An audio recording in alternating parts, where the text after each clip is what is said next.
بس بكربلاء، وهالكربلاء عندهم اللي هي هاي البانيه.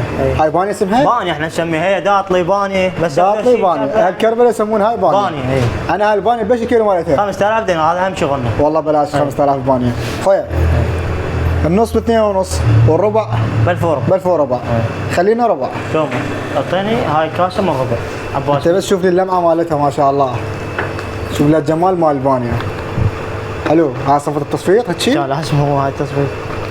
عايش ايدك. زين هاي ليش يسموها الكربه يسموها بانيه؟ هاي بعد خلاص بعد مشت عندكم بانيه؟ مشت عندنا بانيه.